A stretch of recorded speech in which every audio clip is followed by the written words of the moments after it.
ঈদের ছুটিতে আনন্দ ভাগাভাগি করতে পরিবার নিয়ে ঘুরতে বেরিয়েছেন নগরবাসী।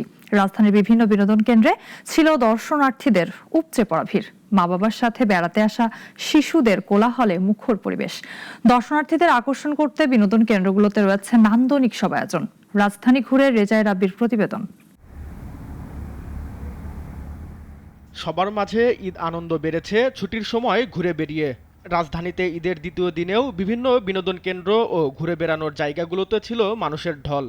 ভালো লাগছে, ঘুরতে এসে অনেক মজা হবে। মজাও করব এখানে, আর এখানে অনেক বিভিন্ন জিনিস আছে যা দেখার মতনই, খুবই অবাকর। নগরবাসীরা বলছেন, ব্যস্ত জীবনের ফাঁকে ছুটির আমেজে পরিবার ও প্রিয়জনদের সঙ্গে নিয়ে বেড়ানো এমন উপলক্ষগুলোই ঈদের খুশিকে আরও প্রাণবন্ত করে তোলে।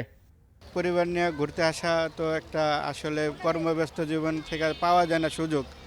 ওই হিসাবে ঈদের সময় একটু সুযোগ পাইছি, পরিবার নিয়ে বের হয়েছি। সারাদিন তো কর্মব্যস্ততা থাকা হয়, তো চিন্তা করলাম যে বাচ্চাদের নিয়ে সবাইকে নিয়ে এই জায়গাটা ঘুরতে আসি। তো খুব ভালো লাগতেছে এখানে, অনেক সুন্দর লাগতেছে, বাচ্চাদেরকে নিয়ে ঘুরতে এসেছি। ঢাকার পুরাতন বিমানবন্দর এলাকার বিমান বাহিনী জাদুঘর এমনই এক দারুণ ঘুরে বেড়ানোর জায়গা। বড়দের সাথে ছোটরাও ভিড় করেছে বাবা মায়ের হাত ধরে। সেখানকার নানা উপকরণ চোখে পড়তেই অদ্ভুত বিস্ময় আর কৌতূহল নিয়ে দেখছে দর্শনার্থীরা। ঘুরতে এসেছি, খুব ভালো লাগছে, সবাইকে বলো। লোকজন নাই, পরিবেশটা অনেকটাই ঠান্ডা, ভালো লাগতেছে। বাচ্চাকে নিয়ে ঘুরতে পেরে অনেক আনন্দ ফিল করতেছি। বিমান জাদুঘরে আসছি, এখানে খুব ভালো লাগতেছে আর কি, বাচ্চাদের খুব ভালো লাগতেছে। অনেক আনন্দ এবং ভালো, বাচ্চাকে নিয়ে আসছি, বাচ্চা মনের মতো খেলছে। জাদুঘরে বিমান বাহিনীর নানা ঐতিহ্যের পাশাপাশি বাড়তি আয়োজন হিসাবে রয়েছে রঙিন মাছের অ্যাকোরিয়াম আর নানা প্রজাতির পাখি। কেউ মাছের দুনিয়ায় মুগ্ধ, কেউ বা পাখির ডাক আর রঙে খুঁজে নিচ্ছেন আলাদা আনন্দ। যে অ্যাকোরিয়ামের মধ্যে এত বড় বড় মাছ, সামুদ্রিক মাছগুলো আমরা দেখতে পাচ্ছি ঢাকার মতো একটা জায়গায়, এটা আসলে সত্যি খুব আনন্দের একটা বিষয়। খুব সুন্দর একটা আয়োজন, মানে ঈদের ছুটিতে ঢাকা শহরের ব্যস্ততার মাঝে এমন একটা জিনিসে আসতে পারা, এক্সপ্লোর করতে পারা খুবই চমৎকার একটা বিষয়। এটা আসলে ঢাকার ভিতরে তো এরকম কোনো কিছু নাই।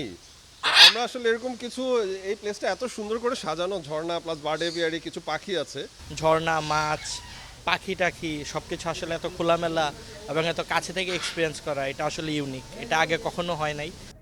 বিজয় সরণির সামরিক জাদুঘরেও ছিল দর্শনার্থীদের ভিড়। টিকিট কেটে লাইনে দাঁড়িয়ে ভেতরে ঘুরে আসছেন অনেকে। আবার কেউ কেউ বাইরের দৃশ্য উপভোগ করছেন, কেউ বা সেলফি তোলায় ব্যস্ত। বাবা, আম্মু, বোনের সাথে ঘুরতে এসেছি নব থিয়েটার, কিন্তু নব থিয়েটার বন্ধ। খুবই ভালো লাগছে, ছেলেকে নিয়েই প্রথম ঢাকা শহরে বাইরে ঘুরতেছি একা একা। যেহেতু ঢাকায় ঈদ করি, ঢাকার আমরা বিভিন্ন দর্শনীয় স্থানে যাই, সেখানে দেখি আমার ছেলে স্পেশাল, সেও এনজয় করে। এই দেশবাসীর কাছে যারা এই সুবিধাগুলি দিচ্ছে, তাদের কাছে আমাদের আকুল আবেদন, এই স্পেশাল বাচ্চা এবং স্পেশাল মানুষগুলোর জন্য আরেকটু সুবিধা যেন বাড়ায় দেয়, আর একটু যেন ইজি অ্যাক্সেস করে দেয়। সব মিলিয়ে ঈদের আনন্দ আমেজে ভিন্ন মাত্রা যোগ করেছে বিনোদন কেন্দ্রগুলো। রেজাই রাব্বি, নাগরিক, ঢাকা।